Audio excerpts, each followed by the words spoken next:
Dios me los bendiga una vez más con nuestros estudios y en esta oportunidad vamos a continuar con aquello que el Señor Jesucristo dejó como dones, tanto de instrucciones como de servicio a la iglesia, mientras el Señor Jesucristo se iba a ser coronado rey y hasta volver todas aquellas personas que eran capacitadas para instruir y para servir iban a estar a cargo de aquella iglesia que el Señor Jesús dejó. También habíamos visto cómo la historia nos puede enseñar en los tiempos actuales qué fue lo que sucedió y cómo cada uno de nosotros debería tomar cartas en el asunto, ¿no?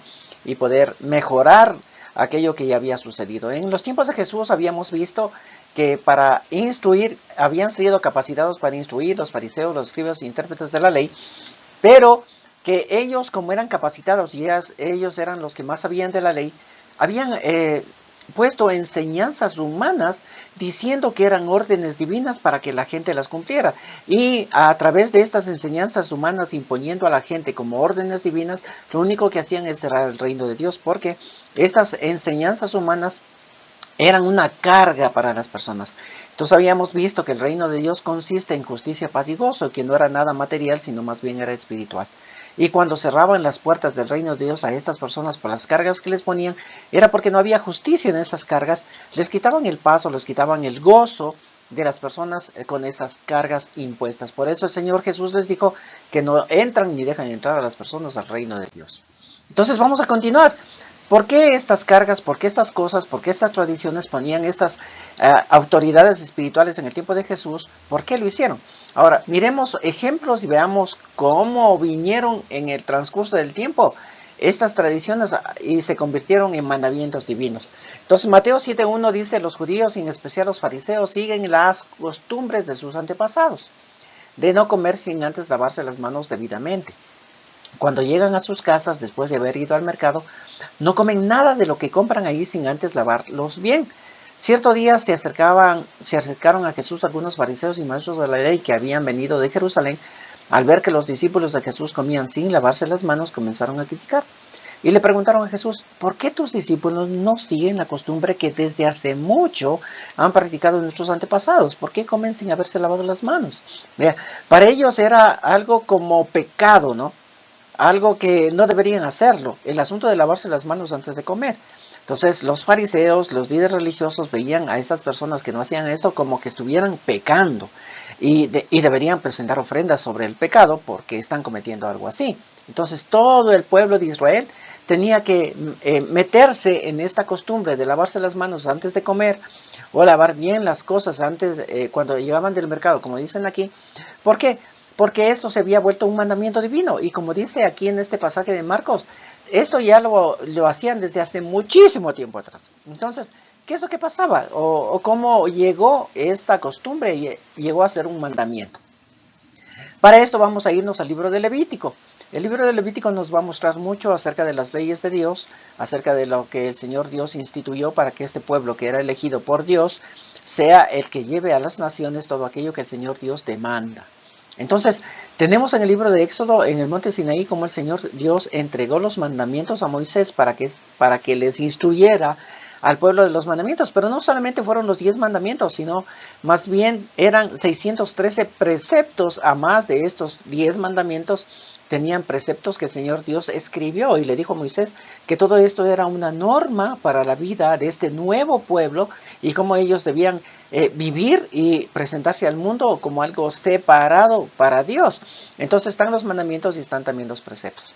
Si nosotros leemos el libro del Levítico 11:17, vamos a ver acerca de las leyes de impureza, que como digo, el Señor Dios le dio a Moisés para que él instruyera al pueblo. Esto debían cumplirlo, era un precepto que el Señor Dios les dio. Entonces, en estas lecturas de Levítico 11 hasta el 17 van a encontrar algo como esto que está en Levítico 11:40. Si alguien come carne de ese animal, ahora, este Levítico 11 antes del 40 está hablando de los animales puros o animales impuros. Entonces dice, si alguien come carne de ese animal, quedará impuro hasta el anochecer y deberá lavar sus ropas. Si alguien levanta el cadáver del animal, quedará impuro hasta el anochecer y deberá también lavar sus ropas. Mire, entonces, esto era un precepto que cada uno debía cumplir. Si alguien comía un animal impuro o topaba el cadáver, mire, solamente topaba el cadáver, porque si es que el animalito se murió de ley, toca ir, cogerle, enterrarle o alguna cosa, ¿no es cierto? Entonces, la cuestión era que si alguien topaba, quedaba impuro. Tenía que lavarse, tenía que purificarse antes de entrar a hacer las cosas comunes y silvestres que cada uno de los seres humanos puede hacer. Ahora, esto tiene su punto positivo, ¿no? Porque después de haber eso, o sea, es lógico que nosotros tendríamos que lavarnos con antisépticos las manos, porque hemos cogido algo que está muerto, algo. Es más bien debíamos ponernos guantes para poder coger aquello, pero en todo caso, aún inclusive poniéndose guantes, luego que los saca usted tiene que lavarse las manos, porque si no se va a contaminar de aquello que había cogido, que está muerto o que está dañado o cosas así, ¿no es cierto? Entonces es algo como lógico. Pero el Señor Dios ya les había dado estos mandamientos a ellos. Si nosotros seguimos la lectura en el libro de Levítico, vamos a llegar a algo como esto que está en Levítico 22, 4 al 7. Ningún sacerdote debe tocar algo que haya estado en contacto con un cadáver. Mire, ni siquiera debe tocar algo que haya estado en contacto con un cadáver. Ni tocar a un hombre que tenga una infección en su pene. Tampoco debe tocar a un reptil o a un hombre que haya sido declarado impuro. Si toca alguna de estas cosas quedará impuro hasta el anochecer y no podrá comer de las ofrendas especiales si no se baña antes. Entonces, aún inclusive no solamente los israelitas comunes y silvestres, sino también los sacerdotes estaban inmiscuidos en estos preceptos. Ellos no deberían ni siquiera tocar a alguien que ha sido declarado impuro. Entonces, si es que ellos tocaban a una persona sin saber si es que algún otro sacerdote le declaró con impureza, ellos también quedaban impuros. Pero la cuestión de estos preceptos es que estas personas quedan impuras hasta la noche. Si toparon a algún cadáver o alguna persona o alguna cosa durante el día, ellos van a estar impuros hasta la noche nada más. Y en la noche lo que tienen que hacer es purificarse, bañarse, lavar sus ropas, bañarse completamente. Entonces ya salían de esa impureza con el asunto de lavarse bien y con el asunto de lavar sus ropas. Y al día siguiente tranquilamente podían estar haciendo su vida común y silvestre. Pero en todo caso aquí estaban inmiscuidos no solamente el pueblo común y silvestre, sino también los sacerdotes también estaban en esta cosa. Entonces vamos a tener como un poquito más claro aquello que el Señor Jesús va a decirles a estos sacerdotes en Lucas 10:30, porque ellos le habían preguntado al Señor Jesús acerca del prójimo. Entonces ellos le dicen, pues indícanos, Señor Jesús, ¿quién es nuestro prójimo para poder hacerle el bien al prójimo? Y el Señor Jesús les va a explicar aquí en Lucas 10:30. Dice, les voy a contar una parábola. Entonces Jesús les puso este ejemplo. No se olviden que parábola es ejemplo. Un día, un hombre iba de Jerusalén a Jericó. En el camino lo asaltaron unos ladrones y después de golpearlo, le robaron todo lo que llevaba y lo dejaron medio muerto. Por casualidad, por el mismo camino pasaba un sacerdote judío. Al ver a aquel hombre, el sacerdote se hizo a un lado y siguió su camino. Luego pasó por ese lugar otro judío que ayudaba en el culto del templo. Cuando este otro vio al hombre, se dio a un lado y siguió su camino. Pero también pasó por ahí un extranjero de la región de Samaria y al ver a aquel hombre tirado en el suelo, lo tuvo compasión. Se acercó, sanó sus heridas con vino y aceite, le puso vendas, lo subió sobre su burro, lo llevó a un pequeño hotel y allí lo cuidó. Ahora, si es que nosotros tenemos en nuestra mente esas leyes de impureza que eran dadas al pueblo común y corriente judío, y a los sacerdotes que ni siquiera podían tocar a alguien que había sido declarado impuro. Imagínense ustedes, está pasando un sacerdote, le ven a una persona que ellos no saben, pero no se mueve, está en el piso, entonces de pronto piensan que está muerto, ellos están de camino al templo porque van a hacer sus labores en el templo, entonces ellos no pueden acercarse a esta persona, porque si lo topan quedarían impuros y ya no podrían acercarse al templo ni hacer sus labores en el templo. Ya deberían quedarse a un lado hasta el anochecer para ser purificados. Luego dice que pasa un levita que también va camino al templo. Y está un levita por ahí, ve a esta persona y igual le ve ahí tendido en el suelo, piensa que de pronto está muerto, pues tampoco puede acercarse porque quedaría impuro en ese día y no podría hacer absolutamente nada de su trabajo en el templo, ayudando en el templo. y quedaría impuro hasta la noche. Entonces, tanto el sacerdote como el levita piensan aquello, pienso yo, no está escrito en la palabra así, pero me imagino porque tienen estos preceptos de la impureza, entonces pienso yo que no pueden acercarse porque van a quedar impuros, no van a poder hacer sus labores, entonces pasan de lejos. Entonces luego dice el Señor Jesús que pasa un extranjero. Entonces esta persona ya no es judía, ya no tiene ninguna ley de impureza. Esta persona no pasa nada, si topa a alguien, no pasa nada, no pasa nada. Es un extranjero. Pero el punto clave aquí del Señor Jesús en este ejemplo que les está diciendo a los sacerdotes y al pueblo judío es que este extranjero fue movido a compasión. Aún no importa si sabía de las leyes de impureza o no sabía de las leyes de impureza, el asunto es que fue movido a compasión. Y este sí se bajó, le importa el asunto de las leyes de impureza, le importa el asunto si esta persona se murió o no se murió. En todo caso es como es movido a compasión, tiene que bajarse, verle si está muerto o no está muerto. Cuando él baja dice, no, pues no está muerto. Entonces hay que ayudarle. Entonces él mira, se acerca, sana sus heridas, con vino, con aceite, le pone vendas, le sube a su burro, lo lleva a un hotel, lo cuida. Es decir, lo coge, lo tiene él, lo cuida, lo lleva. Si es que nosotros vemos ese asunto de las impurezas, él quedaría impuro, el burrito quedaría impuro, el lugar al cual está llevándole a ese hotel quedaría impuro, o sea, todos quedarían impuros por lo que están haciendo y por cuanto a estos preceptos de la ley de la impureza. Entonces, tanto el sacerdote como el levita no quieren contaminarse, no son movidos a misericordia, ellos saben que mejor es servir al templo que quedarse impuro por unas horas, pero este extranjero que no tiene nada que ver es movido a misericordia y hace todo eso sin importar el asunto de que quede impuro o no quede impuro. Entonces el Señor Jesús lo que les está diciendo aquí a los sacerdotes y a los levitas es que lo que primerito debe primordial, es tener compasión y amor por el prójimo. Aun cuando queden impuros, no van a quedar impuros toda la vida, van a quedar impuros hasta la noche. Y en la noche van a lavarse, van a lavar sus ropas y al día siguiente van a seguir su vida común y silvestre. Entonces, la impureza de haber tocado a aquel hombre no va a ser para toda la vida, va a ser por unas horas, nada más. Entonces el Señor Jesús dice, de acuerdo, se dictó las leyes de impureza y hay que cumplir aquellas leyes de impureza. Pero sobre estas leyes está la compasión, está el amor por el prójimo. Y como les digo, no va a ser para toda la vida, no queda condenado para siempre, sino que son por unas horitas y luego de esas horitas, listo. Ya vuelven a su estado común y silvestre, ¿no es cierto? Pero aquí el Señor Dios nos va a aclarar que el asunto de la impureza o el quedar impuro es leve, es material, no es espiritual, es material, no espiritual. Ahora mire, en Marcos 7:14 dice, luego Jesús llamó a la gente y dijo, escúchenme todos y entiendan bien, y ese es el punto principal y primordial del asunto. No solo lo oigan, sino que por favor entiendan bien. Dice, la comida que entra por su boca no los hace impuros delante de Dios, no hace impuros. Lo que los hace impuros son los insultos y malas palabras que salen de su boca, eso les hace impuros. No lo que entra como comida le hace impuro delante de Dios porque va al estómago. Pero lo que sale de ustedes, eso sí, los hace impuros delante de Dios. Cuando Jesús dejó a la gente y entró en la casa, los discípulos le preguntaron qué significaba esa enseñanza. Él les respondió, ¿tampoco ustedes entienden? Nada de lo que entra en la persona la hace impura delante de Dios. ¿Por qué? Lo que se come no va a la mente, sino al estómago. ¿Se ve? Todas las cosas que son materiales, que podemos tocar, que podemos ponernos, que podemos hacer, son materiales, no son espirituales. Esas cosas no van a la mente, esas cosas van al cuerpo, van al estómago, esas cosas no le hacen impuros delante de Dios. ¿Cómo te vistes? ¿Cómo estás presentado? O sea, ¿es impuro delante de Dios? Pues no es impuro.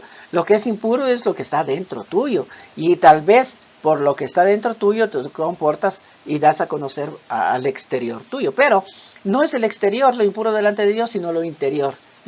Por eso dice que lo que comes no va a la cabecita, porque no te afecta el ser interior, lo espiritual, sino que va al estómago, porque es cosas materiales. Y dice, y después el cuerpo lo expulsa. Y hasta ahí queda toda la cosa. Jesús dijo eso para que supieran que ningún alimento es impuro. Y también dijo, lo que hace impuro delante de Dios a la gente es lo que la gente dice y hace. Y ese es el punto clave. lo que dice y hace viene de adentro, es espiritual. Y eso es lo que le hace impuro o lo que hace pecaminoso delante de Dios a las personas. Y no las cosas externas, no las cosas externas. Entonces, el Señor Jesús le está diciendo aquí que muchos pusieron tanto énfasis en lo que los antepasados hacían para purificarse, para lavarse, que lo hicieron como un mandamiento. Y si alguien no comía sin lavarse las manos, era para ellos un pecado terrible que hayan cometido. Entonces pusieron como mandamiento divino sin darse cuenta. Por eso aquí cuando les está explicando, el Señor Jesús le dice, escuchen todos y entiendan bien. Sin darse cuenta de que no era un mandamiento divino a rajatabla como para decir, usted está pecando o usted no está pecando. Sino que era un precepto de una vida para que usted no se contamine, para que no se enferme y cosas así, ¿no es cierto?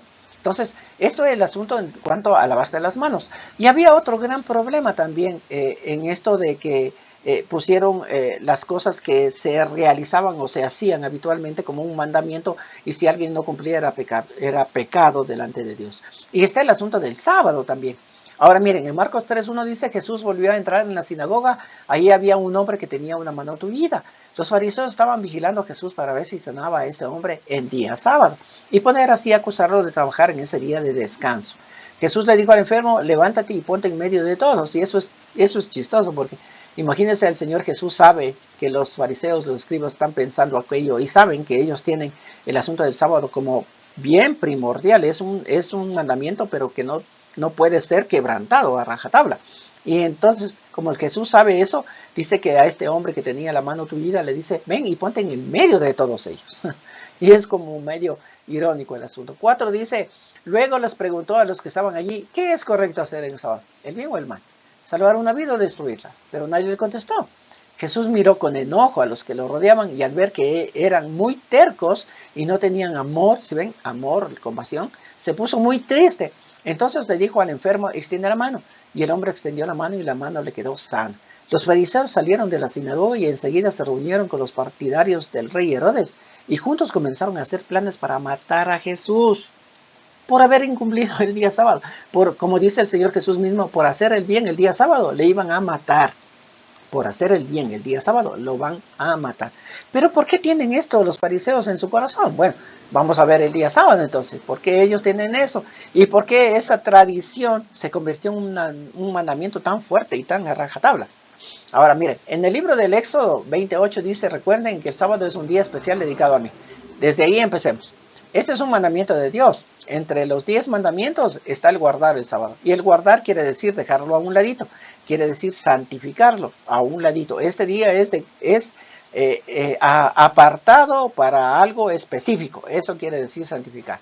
Entonces, el Señor Dios les había dicho a ellos que ese día iba a ser un día muy especial y que ese día iban a dedicarlo al Señor Dios. Entonces, desde ahí ya vemos que el asunto es bien importante, ¿no es cierto? Entonces, si seguimos la lectura, vamos a ver cuán importante es el asunto. En Éxodo 31, 12 al 17 dice, Dios le ordenó a Moisés que les dijera a los israelitas, ustedes deben respetar el sábado. Miren, deben respetar el sábado como el día de descanso que yo les he señalado. El sábado será para ustedes un día muy especial y deberán respetarlo siempre. Cualquier israelita que no lo respete será condenado a muerte. Ahora sí ven por qué estos sacerdotes y estos levitas querían matar a Jesús, porque hacía algo en el día sábado. Porque desde el libro del Éxodo, el Señor Dios les había dado como mandamiento que este día iba a ser recontra, que es súper especial, entre una relación de ellos con el Señor Dios. Y cualquiera que no respete aún podía ser condenado a muerte. Por eso ellos tenían en su mente el asunto de matarlo. Cualquiera que trabaje en ese día será expulsado de entre ustedes. Podrán trabajar durante 6 días, pero el 7º día deberán descansar y dedicar todo ese día a honrarme. ¿Sí ven? Por eso es santificarlo, por eso es separarlo, porque es para algo específico. Y este día ha sido dejado a un lado, ¿para qué? Para que todo ese día deban honrar a Dios ese día.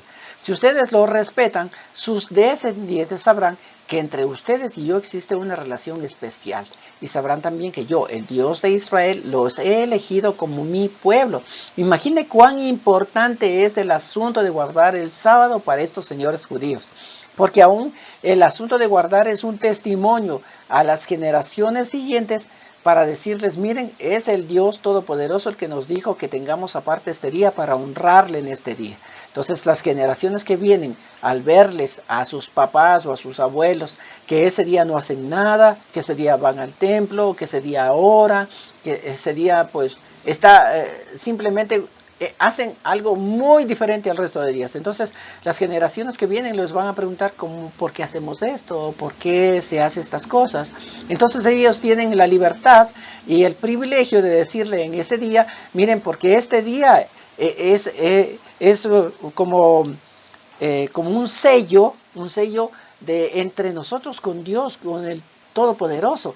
Porque el Todopoderoso nos ha dicho que guardemos este día para honrarle, para ir al templo, para recordar de Él, para recordar sus mandamientos, para orar con Él, o sea, para cantarle, o sea, para todo. Es un día especial para Él. Entonces, las generaciones siguientes, al ver cómo ellos practican este asunto de guardar el sábado, ellos van a saber que es el Dios Todopoderoso el que impuso este día a ellos para tener una relación con ellos. Entonces, el asunto de guardar el sábado recontra que es súper importante para el pueblo judío. De ahora en adelante, todos ustedes deberán descansar el sábado, porque yo hice el cielo y la tierra en 6 días y el séptimo día descansé. Así que es recontra que es súper importante. Ahora no solamente está en el asunto del sábado, este mandamiento dado en el Sinaí, que está en el libro de Éxodo, y cuán específico es Dios en este mandamiento para con ellos, sino que también ya tienen una reseña histórica. Algo sucedió. En Números 15:32 dice, cuando los israelitas todavía vivían en el desierto, encontraron a un hombre juntando leña en sábado. Entonces lo llevaron delante de Moisés y de Aarón y de todo el pueblo. Como no sabían qué hacer con él, imagínense, no sabían qué hacer. En el Éxodo ya el Señor les había dicho que aquel que infringe el sábado debía ser muerto. Pero sin embargo, ahorita que están pasando ya mucho tiempo y de pronto alguien por ahí salió y empezó a coger leña, no sé para qué, pero empezó a hacer algo el día sábado, ellos lo cogen, lo llevan ante Moisés y Aarón, pero no saben qué hacer, no saben qué hacer. Entonces el 34 dice, como no sabían qué hacer con él, los detuvieron esperando a que Dios les hablara, Dios les dijera. En el versículo 35 dice, y Dios le ordenó a Moisés, saquen a ese hombre del campamento y que todos lo apedreen hasta matarlo. Así que el asunto de guardar el sábado era recontra que súper especial. Y esto estaba en la mente de los sacerdotes y de los levitas. El 36 dice, y así lo hicieron los israelitas. Y es por eso que el famoso día sábado es tan especial para los sacerdotes, para los levitas, y cada vez que le ven a Jesús haciendo algo el día sábado, ellos siempre tienen el sentido de matarlo. En Mateo 12:1 dice, un sábado Jesús y sus discípulos andaban por un campamento sembrado de trigo, los discípulos tuvieron hambre y comenzaron a arrancar espigas y a comer el grano. Cuando los fariseos vieron que los discípulos arrancaban trigo, le dijeron a Jesús, mira lo que hacen tus discípulos. Está prohibido hacer eso en el día de descanso. Jesús les respondió, ¿no han leído en la Biblia que hizo el rey David cuando él y sus compañeros tuvieron hambre? Entraron en la casa de Dios y comieron el pan sagrado. Ni a David ni a sus compañeros les estaba permitido comer ese pan. Solo los sacerdotes podían hacerlo. Así que el Señor Jesús les está diciendo a ellos un gran ejemplo de lo que es guardar a rajatabla un mandamiento, pero que cuando hay algo que es una prioridad, puede suplir ese mandamiento dado y pueden hacerlo. Y les está poniendo el ejemplo de los panes. Los panes no pueden comer cualquier persona, solamente pueden comer los sacerdotes. Pero sin embargo, como había hambre en David y sus hombres cuando fueron al templo y estaban los sacerdotes, le dijeron, tenemos hambre, necesitamos algo de comer, no hay nada. Entonces los sacerdotes dijeron, pues aquí solamente son los panes, pero los panes está prohibido hacerlo. Pero sin embargo, como hay una necesidad de ser justificada en este momento, entonces cogemos los panes y te damos a ti. Entonces el Señor Jesús le está poniendo este ejemplo y ellos les dice que está bien guardar el sábado y está bien lo que dijo el Señor Dios de si alguien infringe, pero en esta oportunidad hay un hambre que es superior a ese mandamiento de no hacer nada, y el hambre está nos está diciendo a cada uno de nosotros que aquí hay un campo de trigo ¿Y por qué se mueren de hambre si aquí hay un campo de trigo? Simplemente solo cojan el trigo y cómanlo y listo. Entonces el Señor Jesús les está diciendo que sobre el mandamiento tan fuerte y tan importante que Dios les había dado, también hay algo que es misericordia y amor que predomina sobre estos mandamientos. El 5 dice, tampoco han leído los libros de la ley de Moisés. ¿No saben que los sacerdotes pueden trabajar en el templo en el día de descanso sin que nadie los acuse de nada? Pues les aseguro que aquí hay algo más importante que el templo. Ustedes no entienden esto que Dios dijo. Mire, y Dios mismo dijo. No, ustedes no entienden esto que Dios dijo. No quiero que me sacrifiquen animales, sino que me amen y ayuden a los demás. Y ese es el punto principal. Que amen a Dios y a través de amar a Dios, ayuden al resto, es amen a su prójimo, amen a sus semejantes. Y estas dos cosas son superiores a todas aquellas otras que tienen como mandamientos tan estrictos y a rajatabla. Si lo entendieran, no estarían acusando a la gente inocente. Porque yo, el Hijo del Hombre, soy quien decide lo que puedo hacer en el día de descanso y lo que no puedo hacer. Así que el Señor Dios está diciendo aquello. Muchos de ellos cogen tradiciones y los ponen como mandamientos, les imponen a las personas diciendo que Dios lo ha dicho así, y entonces las personas tienen que cumplir. Ahora, veamos unos ejemplos en cuanto a la ley de Moisés como mandamiento, que está puesto como mandamiento, pero que Jesús les dijo, miren, no, es que esto no es así, lo están entendiendo mal, esto es de otra manera. Mire, Mateo 5 nos da muchos ejemplos en cuanto a esto. Del versículo 21 dice, recuerden que hace mucho tiempo Moisés dijo, no maten, y esta es una ley de Dios, está en los 10 mandamientos. Dice, pues si alguien mata a otro será castigado, pero yo les aseguro que cualquiera que se enoje con otro tendrá que ir a juicio, cualquiera que insulte a otro será llevado a los tribunales, y el que maldiga a otro será echado en el fuego del infierno. ¿Ve? Entonces no solamente es la cuestión de no maten, entonces todo el mundo, como el mandamiento dice no maten, pues no tienen que matar, porque si no son castigados, pueden ir a juicio y pueden ir al infierno. Pero el Señor Jesús dice, lo malentendieron, no solamente la cuestión es matar físicamente, porque en el reino de Dios, como es espiritual, no es físico, ahora en el reino de Dios no solamente es de la cuestión de maten, porque si alguien se enoja con otra persona, o alguien le insulta, o alguien le maldice, pues es como que lo estuvieran matando a la otra persona. Así que va mucho más allá en el reino de Dios. Mateo 5:27 dice, Moisés también dijo, no sean infieles en su matrimonio. Pero yo les aseguro que si un hombre mira a otra mujer con el deseo de tener relaciones sexuales con ella, ya fue infiel en su corazón. Así que no solamente es cuestión de ir y ser infiel materialmente, humanamente, sino más bien espiritualmente, solamente con mirar y codiciar, ya estás infringiendo ese mandamiento. En el 31 dice también, hace mucho tiempo Moisés dijo, si alguno ya no quiere vivir casado con su mujer, dele un certificado de divorcio. Pero yo les digo que el hombre solo puede divorciarse si su esposa tiene relaciones sexuales con otro hombre. Si se divorcia de su esposa por otra razón, la pone en peligro de cometer ese mismo pecado. Si esa mujer vuelve a casarse, tanto ella como su nuevo esposo serán culpables de adulterio. Así que el asunto no solamente era cuestión de decir, pues ya no quiero vivir con esta señora, me divorcio de ella y listo. No, les ponían en peligro a que esa señora con el nuevo esposo estén cometiendo adulterio, porque no solamente hay que decir, ya no quiero vivir con ella, me separo de ella y listo. No, va mucho más allá de eso. Mateo 5:33 dice, en ese mismo tiempo Moisés también enseñó, no usen el nombre de Dios para prometer lo que no van a cumplir. Pero yo les digo a ustedes que cuando prometen algo no hagan ningún juramento. No juren ni por el cielo, porque es el trono de Dios, ni juren por la tierra, porque Dios gobierna sobre ella. Tampoco juren por Jerusalén, pues esta ciudad pertenece a Dios, el gran rey.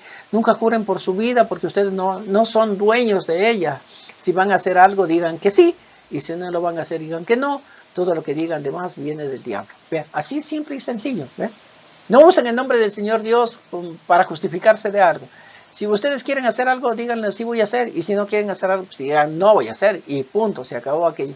Dejen de estar prometiendo en el nombre de Dios que van a hacer tal o cual cosa. No usen el nombre del Dios Todopoderoso. Y esto es la relación que hay entre Moisés y Jesucristo. ¿Ven? Los mandamientos dados, pero que muchas veces estos mandamientos han sido tergiversados porque no se entendieron bien como el Señor Dios los dijo y empezaron a cumplirlo tan a rajatabla por todas aquellas cosas que ellos vivieron en el desierto, o todos los ejemplos que pasaron en el desierto, hicieron que cada uno de ellos viviera de esa manera.